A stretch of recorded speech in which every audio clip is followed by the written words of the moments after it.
My name is Lucy Shamora. I am a teacher at Mildred Cross School and my chosen subject is English Language and Literature.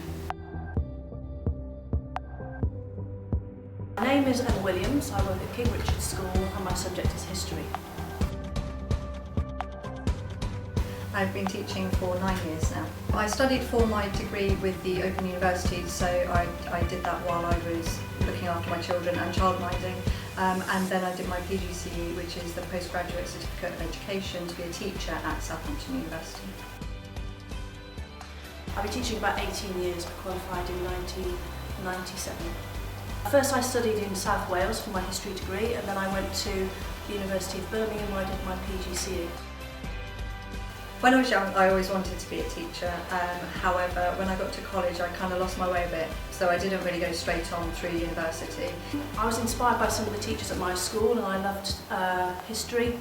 My mum was a teacher as well, which influenced me, so it seemed a natural thing to go into. When I was at school, I think I was quite scared of most of my teachers, if I'm honest. We wouldn't have dared to have asked them for a pen. I think my French teacher was probably the most human. We did as we were told. Some of our teachers I thought were really good, others I don't think would cut it today.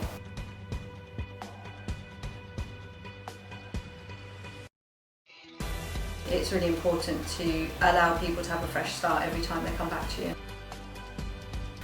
Make sure you really love your subject, make sure you have a sense of humour.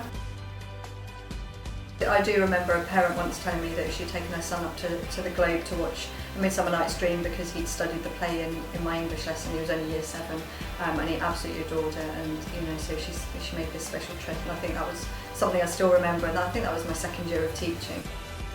I think naturally students aren't really aware of the amount of effort and work that goes into their lessons, the planning, the marking and all the thought process behind it. Sometimes I think they do, particularly when the exam results come through and the students succeed.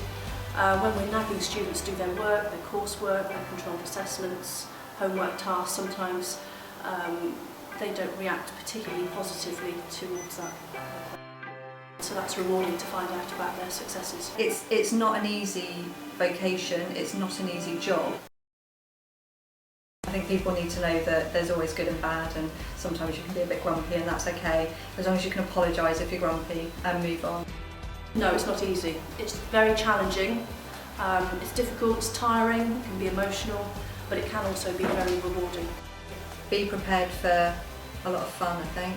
The most rewarding thing I would say is when you can engage with students and when they become inspired and they are curious about the world around them, not just exam results, although that is part of it. I think you've got to be approachable nowadays, because if you're not approachable, then actually I think you end up with more problems.